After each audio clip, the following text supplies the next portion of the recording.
கடவுள் தருகிற கொடைகள், நமக்கு கொடுக்கிற ஆசீர்வாதங்கள், அதை வைத்து கடவுள் மனிதர்கள் பொறாமைப்படக்கூடாது.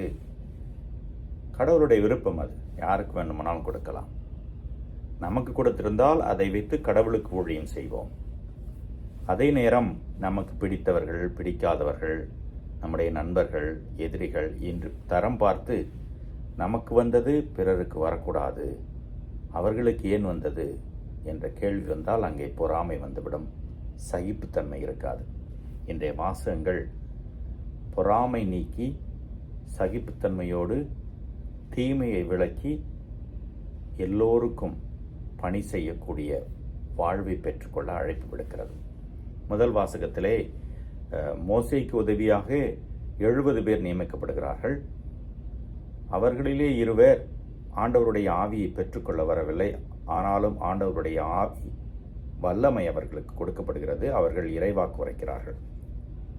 இதை பார்த்து மோசேயினுடைய சீடர் யோசுவா இங்கே வந்து மோசேயிடம் முறையிடுகிறார். ஒருவேளை அது பொறாமையினால் வந்திருக்கலாம். ஆனால் மோசே தெளிவாக சொல்கிறார், கடவுளுடைய நன்மைத்தனம் எல்லாருக்கும் கொடுக்கப்படும். 2ஆம் வாசகத்திலே திருத்தூதர் யாக்கோபு தன்னுடைய திருச்சபையில் நடைகின்ற பாகுபாடுகளை விளக்கி எல்லோருக்கும் நீதியோடும் அன்போடும் சமநிலையோடும் பணிபுரிய அழைக்கிறார். கடவுள் என்னை ஆசீர்வதித்திருக்கிறார், நான் அந்த ஆசீர்வாதத்தை வைத்துக் கொண்டிருக்கிறேன் என்று நினைக்கக்கூடாது. அது பிறருக்கு கொடுக்கப்பட வேண்டும். அது பணமாக இருந்தாலும், பொருளாக இருந்தாலும், நமக்கு கொடுக்கப்பட்ட திறமைகளாக இருந்தாலும், கடவுளிடமிருந்து வருகிற பொழுது அது பிறர் நலனை குறித்து கொடுக்கப்பட்டது.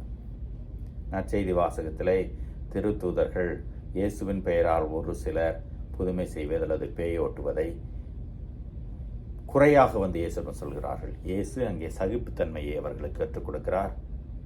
அதே நேரத்திலே பாவம் செய்ய காரணமாக இருக்கின்ற எதையுமே விளக்க சொல்கிறார். யாரும் பாவம் செய்வதற்கு காரணமாக நாமும் மாறிவிடக்கூடாது என்கிறார்.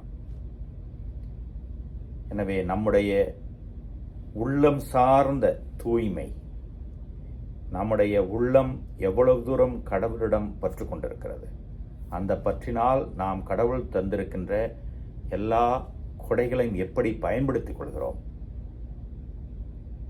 இந்த கேள்வியை எல்லாம் கேட்டுக்கொண்டு மீண்டும் ஒரு முறை இன்றைய வாசகங்களை வாசித்து பார்ப்போம்.